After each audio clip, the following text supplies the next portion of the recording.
Taiwan inks deal for 160 Turkish Jackal attack drones. South Korea, Japan, and China agree to hold summit. Biden meets Pacific Island leaders for second summit. Macron's ecological plan to end France's use of fossil fuels by 2030. Philippines says no standoff with China after removal of floating barrier. U.S. exploring potential Space Force hotline with China. China and the EU agree on export controls mechanism. South Korea holds rare military parade.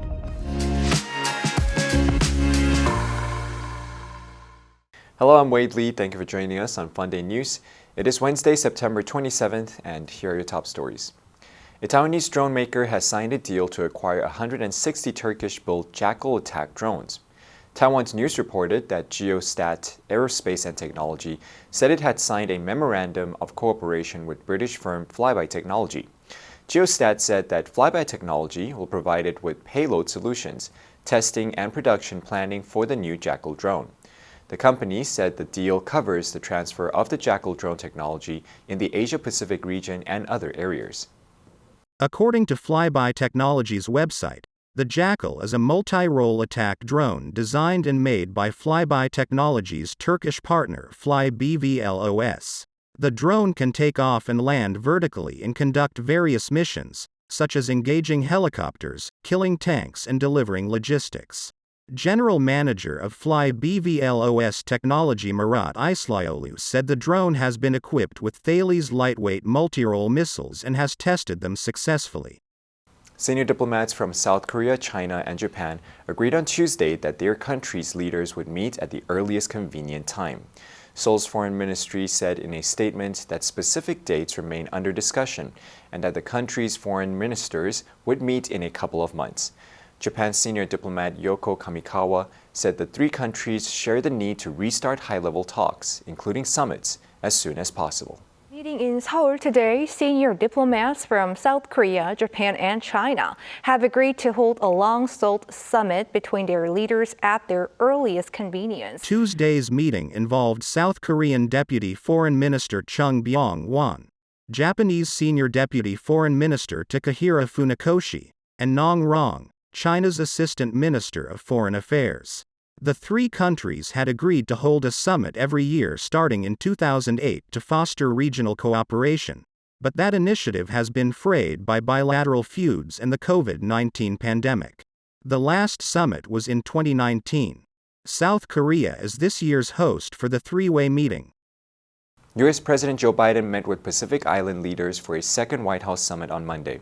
Before welcoming the island leaders, which had gathered under the umbrella of the 18-nation Pacific Island Forum, Biden announced U.S. diplomatic recognition of two more Pacific Island nations, the Cook Islands and Niue. U.S. officials said that the United States would also promise new money for infrastructures for the region, including to improve internet connectivity via undersea cables.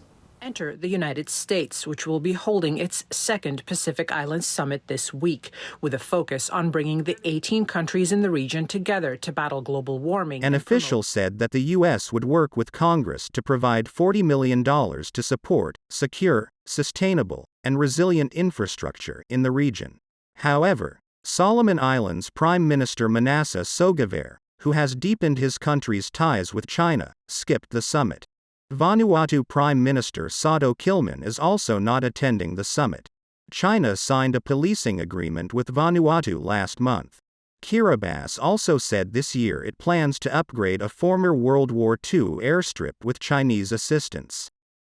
Emmanuel Macron has unveiled a national ecological plan to reduce France's greenhouse gas emission by 55% and end the use of fossil fuel by 2030.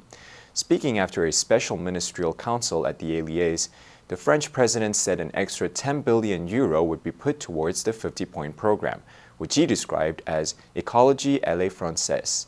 Macron said the plan was aimed at addressing the climate crisis while ensuring that France remained competitive in agriculture and industry.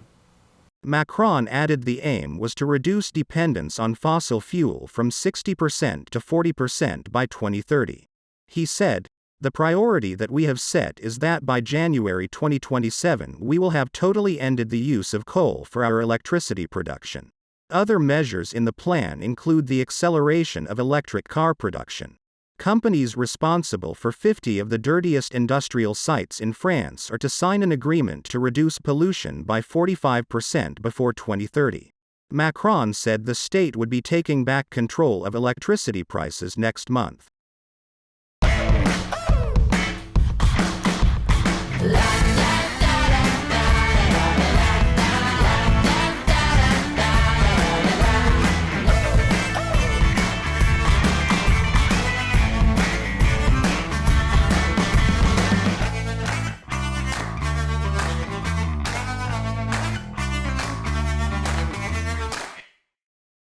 The Philippines on Tuesday said that China's Coast Guard had removed remnants of a floating barrier severed by its Filipino counterpart at a fiercely contested shoal, the South China Sea, adding there was no standoff or signs of aggression. According to Commodore J. Terriella, a Coast Guard spokesperson, 4 China Coast Guard vessels were in the area and were not that aggressive. Terriella said that a few hours after discovering the Chinese Coast Guard was no longer in formation to block the lagoon, the Chinese had taken away the barriers. On Tuesday, Philippine Foreign Secretary Enrique Manalo said that the move was consistent with the country's stance on the South China Sea. He said, "Technically, we had the right to practice our sovereignty and sovereign rights, so it would have been consistent with our position." China's Foreign Ministry spokesperson Wang Wenbin told a regular press briefing later that China firmly upholds the sovereignty and maritime rights of Wangyan Island, and we advise the Philippines side not to provoke and cause trouble. U.S. Commander General Chen Saltzman told Reuters on Monday that the United States Space Force has had internal discussion about setting up a hotline with China to prevent crisis in space. The Chief of Space Operations said a direct line of communication between the Space Force and its Chinese counterpart would be valuable in de-escalating tensions, but that the U.S. had not yet engaged with China to establish one. Saltzman said that it would be up to President Joe Biden and the State Department to take the lead on such discussions. Reuters reported the comments come as the U.S. Space Force looks into establishing a branch in Japan, while China's military ambitions in the Indo-Pacific unnerve its neighbors and the war in Ukraine spotlights the importance of space capabilities in warfare. Saltzman, who held talks with top Japanese defense officials in Tokyo on Monday, confirmed that the Space Force was exploring the potential establishment of a local headquarters in Japan. China and the EU have agreed to set up a mechanism to discuss export controls, mirroring a similar effort between Beijing and Washington.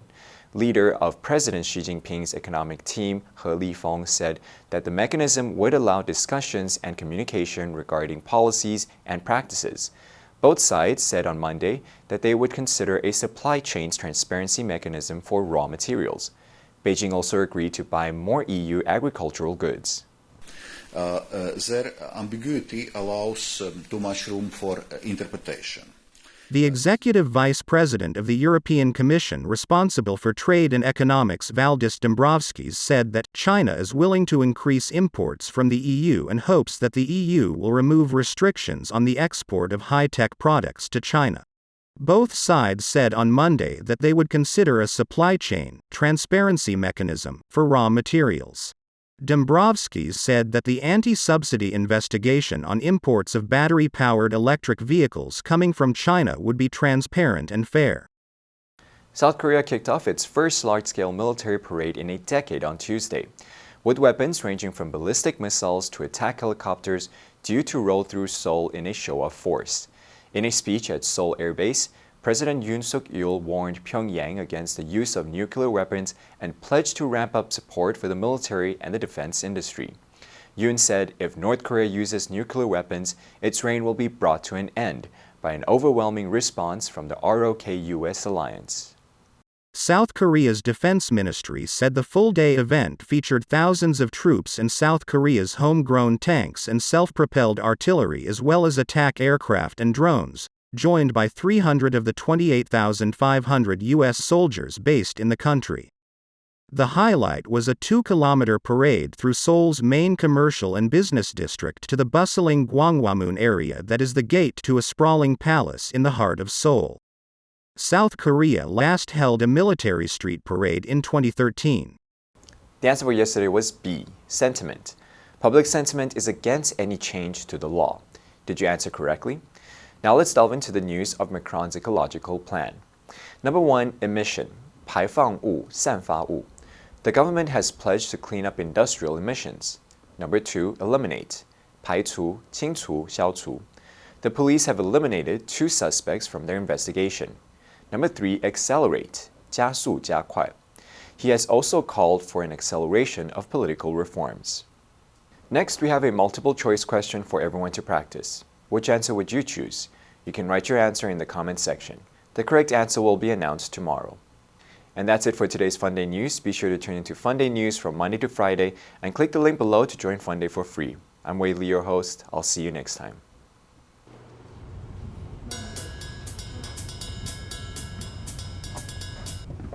不好意思，那边坐。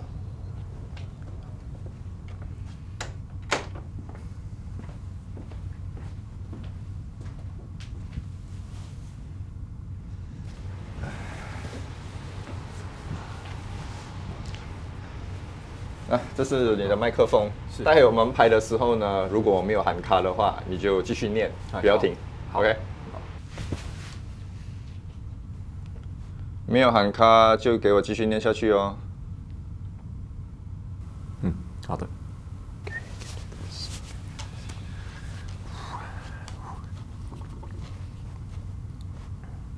Hello, I'm Wade Lee. Thank you for joining us on Funday News. It is December 13th, and here are your top stories.